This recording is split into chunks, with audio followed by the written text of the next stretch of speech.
Good evening, everyone. Tonight I'm going to be talking about feasting on the will of God, fasting on control. One of the things that this week, Holy Week, reminds us of is following the will of God. Jesus, on the night before he died, in the agony of the garden, speaks to the Father, asking the Father to take away what he's about to endure, to save him from this hour. And yet his prayer ends with, "Thy will be done." And because he knew he must follow the Father's will, because that's who he is, the Son of the Father, the expression of the Father's love and care and passion for us, he went on and he gave his life on the cross. He endured the suffering, the mocking, the rejection, the hatred, the denial, all that was out of his control, all that was coming at him. And yes, using his power as God, he could have done something about it. But no, he couldn't. He needed to obey the will of the Father. And in doing so, he won for us salvation. He won for us new life. The cross leads to new life. Not being in charge doesn't minimize who we are. And yet, we live in a world that tells us the exact opposite.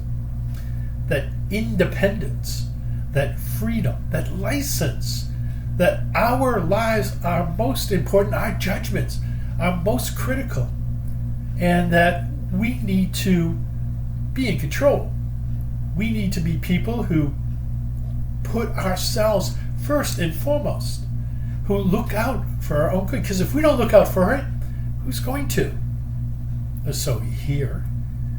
Yet, following God's will is not a pipe dream either. Sometimes people will come to me and say, "Gee, Father, if I only knew what God's will, if only he would give me a sign that he would show me exactly what I should do and how I should do it, then I would be fine." Excuse me.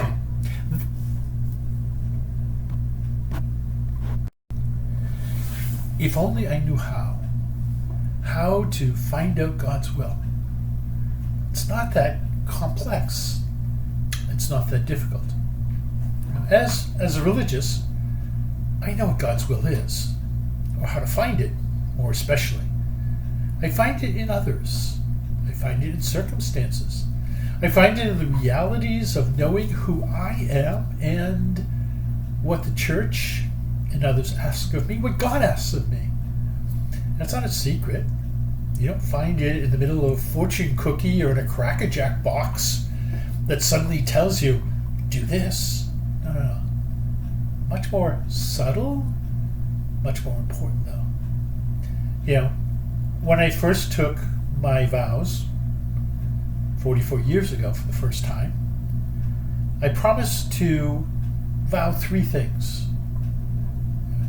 I vowed chastity, poverty, and obedience. All 3 of those vows are positive things. All 3 of those vows really remind me that I have to be dependent upon God. Sorry about that. I have to be dependent upon God and others in my life, and that's all right. I don't need to be in charge. I don't need to be in control. I don't need to be the master of my life. Well, I have to be responsible, for sure. I have to know where I'm going. But how do I figure that out? Take my vow of life. Maybe this is witness time. The vow of obedience is one of those most interesting things. That being obedient means that, first and foremost, I know who I am. I know where my skills lie. I know where my talents are. And secondly, I have others who likewise know them or need to know them. Sometimes I have to make that clear. But every single time I've been asked to go to a place to take up an assignment. At first, it was always my second choice. I don't know why it was, but whenever I was asked to make three choices, whatever was second, always worked out. My first assignment, I had asked to stay in Holyoke, Massachusetts, where I'd been a deacon. And I thought I'd be really good there. And instead, my second choice, going to Hartford, Connecticut, was the perfect place to start. I had two wonderful priests, two great nuns, and the five of us made up a pastoral team. They were able to do great things because we listened to one another. We discerned together. We shared our thoughts, our hopes, our dreams, our personalities, and each one of us was able to bring out our best. The best in ourselves and the best in each other. That's the perfect assignment. 3 years after that, we were about to move on. The other two people who were there decided to move to different ministries. I had asked to, as my first choice, to stay and to work with a different team. And as I wrote my letter, I wrote down all the reasons why, and I was living right across the street from the provincial. I remember it was Holy Thursday morning. I went to see John O'Neill, who had been my vocation director, and he was always a wonderful person to talk to. And so he says, "Well, go, Jim, come on, sit down. Let's go through this." So he read my letter, and as he's reading, he went through all of the first page and a half that talked about how wonderful Hartford had been, how I really wanted to stay, how I had things unaccomplished. And then my second choice. And my second choice was to go to England, to our parishes in Dagenham, where there was an opening. And he just read the first line. He says, "Yep, we want you to go to Dagenham.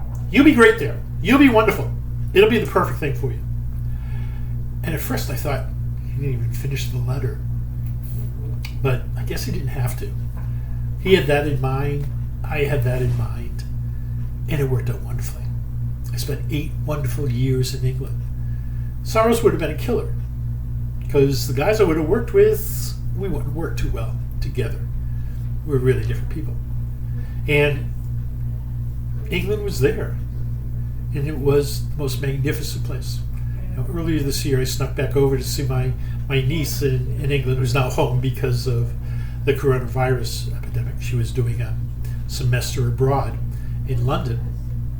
And thank God she's safe, and my sister and my brother-in-law went over to get her, are also safe. But going back there, it's always home. There are people who still remember, people who are now still serving there, who served with me, and Polish priest Lasletz, who I trained how to be a priest in an English parish that had been run by Americans with parishioners primarily from Ireland, and just so used to us, Yanks, as they would always say, that it was a challenge. It was a challenge to work with them, and it's also a challenge to see how they carry on the work that we've done. We decided to leave England because it was harder and harder to find people to serve there, and we were pretty stuck. We had 2 parishes and 4 guys. Now there are 15 guys, and down to 5 parishes. They recently, till most recently, had 6. They were able to expand on what we were doing. They were able to grow in ministry like we hadn't been able to. They were able to find new people who were willing to come and to work and to serve and to develop the church of East London. And it's amazing. And when I came home, I was asked to make a choice, and the provincial said, "We think maybe you should think about New Bern as a parish with a school," and we had schools and stuff that I'd been working at in England, and it's like, it's a good parish, and it's right next to Cherry Point, the naval base, the Air Force base, rather. And it sounded like that could be interesting. As my second choice, I said, one of 3 Cs. Calhoun or Cartersville or Canton, they were all open. Smaller parishes. And I had been working primarily in middle-sized, bigger parishes. And so I thought, it'll be quiet, but maybe I'll try one of those too. So my first choice, New Bern, I sent him my letter and thought, well, most likely that'll be where they'll send me. And then all of a sudden I get my assignment and it's Calhoun. Now, the weird thing about Calhoun is I had been there just once. The weekend before I went to England, I was in Georgia going on a community retreat. And I had the weekend free, and one of the guys in England, in Calhoun, wanted to take the weekend off. He's going to go on vacation. And somebody was supposed to cover for him. And last minute, that person who was going to cover for him couldn't do it. And he's talking to me, and he says, I got to call Mike and tell him, I just can't do this. And my thought was, well, I'm free. Tell Mike if he's interested, I'll go instead. And so he went. And lo and behold, 8 years later, I came back to Calhoun as their pastor. And it was a wonderful small parish. It had everything that you could possibly want, except people. We had 100 families. And they were the most delightful 100 families. You got to know them all. They all participated in life and the building of a church. They built a church, by giving generously. They all wanted to be a part of that parish. And it was so tremendous. And then after about 3 years, I was asked to come down to Blessed Trinity, a rather quick assignment created by a rather recent opening. And so I came down as pastor of Blessed Trinity, and first thing I had to do was to look at the prospect of building a bigger church. And so the current church at Blessed Trinity was something that I helped to build. And that was the only time, I think, that, to be honest, I didn't want to transfer, but knew it was about time to move something bigger. And so when Blessed Trinity came, I said yes. And after I said my yes, within a week, I was down in Orlando. And that was a great prospect. Then again, after 4 years, we had a provincial election. And I definitely wanted to stay at Blessed Trinity, but offered that I would be willing to serve on the council part-time. Pastor of Blessed Trinity and part-time on the council. The new provincial, Father Jim Kuczynski, said he wanted me full-time. And I almost said no. I was really torn. And finally, I said yes. And I became the vicar provincial and the provincial secretary and became the coordinator for the vocation office and did some work with preaching about missions and became the executive secretary of the leadership conference in the United States of La Salette's.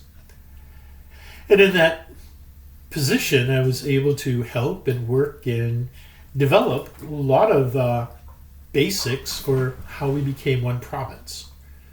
And that was so critically important. In fact, at times it was trying to keep 4 provincials in line. One of them actually admitted it to me a number of years later. And to make sure that we did this well and did it together. And I guess for me, that was the greatest thing I could do. I didn't expect to be there. I didn't expect to have that as a part of my role. That wasn't my part-time job that I envisioned. Then after that assignment, I was asked, would I go to Snellville, a wonderful parish in the east side of Atlanta, a parish that we've had for about 20 years now. Oh, maybe it's coming on to 30.